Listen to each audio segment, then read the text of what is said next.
It's just that how I identify with her is that I went and looked and searched for everything that I could find to fulfill me, to bring me life, to bring me joy, to bring me peace, to bring me comfort. I looked at men, I looked at parties, I looked at even church itself. I looked for life in all of those things. But what God really wanted me to do was just to look at Him and to find Him, because that's His desire, was that He was going to bring life and life abundantly. So things that I carried in my bucket that were burdensome were guilt and shame, a feeling that I would never be able to live up to expectations for my life. Having a dad that was a pastor, I felt that there was always expectations and always things that people were like, you're just so perfect and you never do anything wrong. And yet I didn't feel like any of that was true, because I didn't feel that I could ever be so perfect, because I knew that there was only one person in my life that was ever perfect. The only problem is I didn't know Him. I knew of Him, but I didn't have that personal relationship, the one that understood what living water was, what true life and freedom felt like, because I was carrying so much expectation for myself, and feeling like I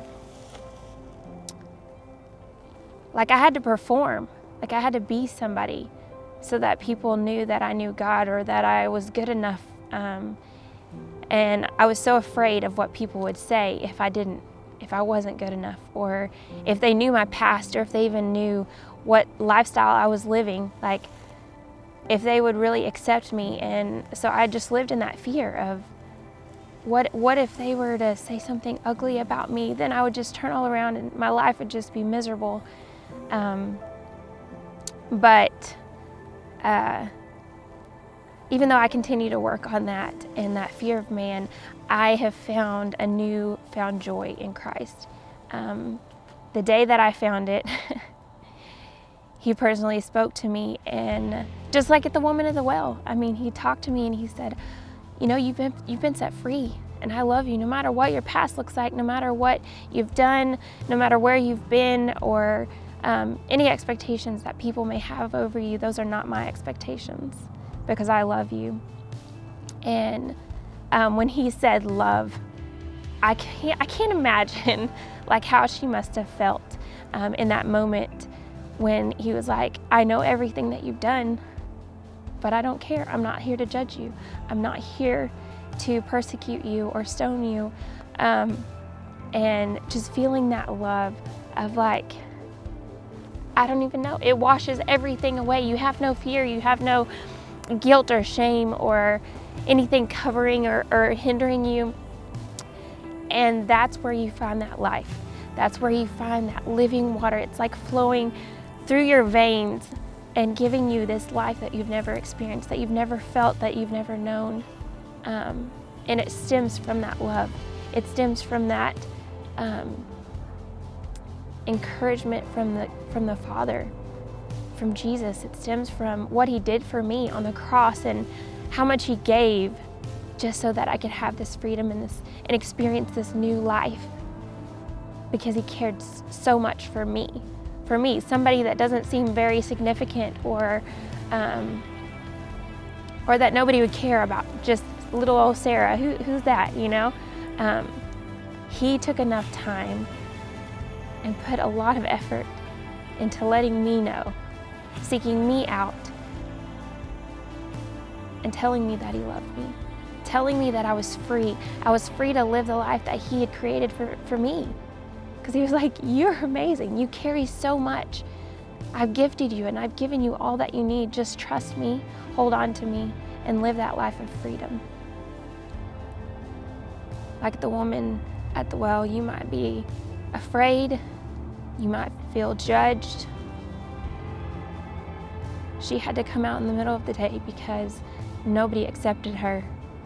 She knew that when she would be passed or walked by, that somebody would say something about her that wasn't life-giving, that wasn't encouraging or loving, something that would tear her down.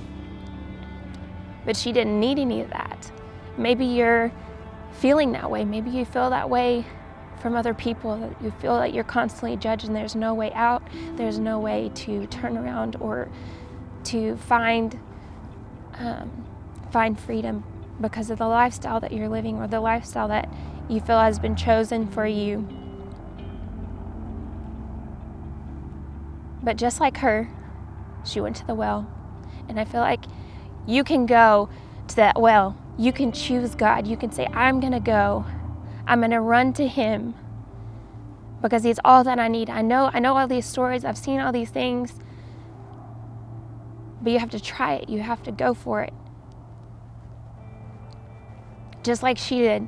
And God met her where she was at. And he didn't judge her. It was almost like he gave her the biggest hug that she's ever gotten in her life. Because he didn't say, you're screwed, sorry about your life. You've gone too far. Like, there's no help for you.